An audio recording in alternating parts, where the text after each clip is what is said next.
ఎక్కడ సుప్రీంకోర్టులో క్రైస్తవులందరి మీద మత మార్పిడి కేసు వేసిన ఒక అడ్వకేటు, ఎక్కడ ఎందుకు పనికిరాని చెయ్యాలి అని మన మనసులో ఉంటే ఎంత దూరమైనా పోయి సువార్త చేయొచ్చు చెప్తే ఆయన షాక్ అయిపోయాడు. ఆయన ఒక బీజేపీ ప్రతినిధి విజిటింగ్ కార్డు ఇచ్చాడు, అందరికీ విజిటింగ్ కార్డు కూడా పెట్టాను. వీడియోలో చూడండి మీరు. గాడ్స్ మిషన్ సుప్రీంకోర్టు కేసు అంటే మీకు అందరికీ వస్తుంది. చెప్పాలి అన్న ఆలోచన మనకుంటే దేవుడు తృప్తిపరుస్తాడండి. ఆలోచన లేకపోతే ఏం చేస్తారు? మీరంతా క్రైస్తవులు కదా, మరి మీ ఇంటి పక్కన వాళ్ళు చెప్పడానికి కూడా మీకు భయమేనా? మీ ఊర్లో వాళ్ళకి చెప్పడం కూడా మీకు భయమేనా? సరే, భయపడుతున్నావు. నువ్వైనా రక్షణ పొందుకుని బాప్తిసం తీసుకున్నావా? లేదు. మరి ఏం చేయడానికి? మొదటి దినవృత్తాంతంలో రాసిన గ్రంథము 16వ అధ్యాయము 23వ వచనం. సర్వభూజనులారా యెహోవాను సన్నతించుడి, అనుదినము ఆయన రక్షణను ప్రకటించుడి. సర్వభూజనులారా అంట.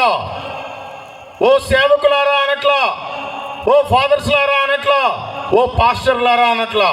సర్వభూజనులారా అనుదినము ఆయన రక్షణ సువార్తని ప్రకటించుడి అని చెప్తుంది దేవుని వాక్యం. మరి నువ్వు ఎంతమందికి ప్రకటిస్తున్నావు? కనీసం ప్రకటించకపోయినా నువ్వైనా దేవుడికి నీతిగా నిజాయితీగా నమ్మకంగా ఉంటున్నావా?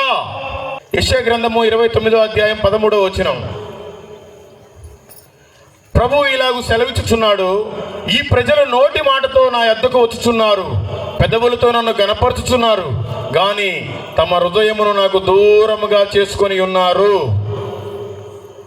దేవునికి నీవు దూరంగా ఉండొచ్చు ఈ రోజున, కానీ ఒక రోజు నువ్వు చనిపోయిన తర్వాత దేవుడే నీ దగ్గరికి వస్తాడు అనుకోండి. నువ్వు ఉన్న ప్లేస్కి ఏం సమాధానం చెప్తావు? పెదవులతోటే ఆయన కనపరుస్తున్నావు నువ్వు, నీ హృదయంలో ఆయనకి స్థలం లేదు. మరి ఇంకెవరున్నారు నీ హృదయంలో ఆయన కాకుండా? ఈ లోకంలో ఉండేవన్నీ ఉన్నాయా? ఇంకెవరన్నా ఒక మనిషిని పెట్టుకున్నావా నీ హృదయంలో? ఎన్ని రోజులు పెట్టుకుంటావు? నీ హృదయంలో ఆయన ఉండాలి.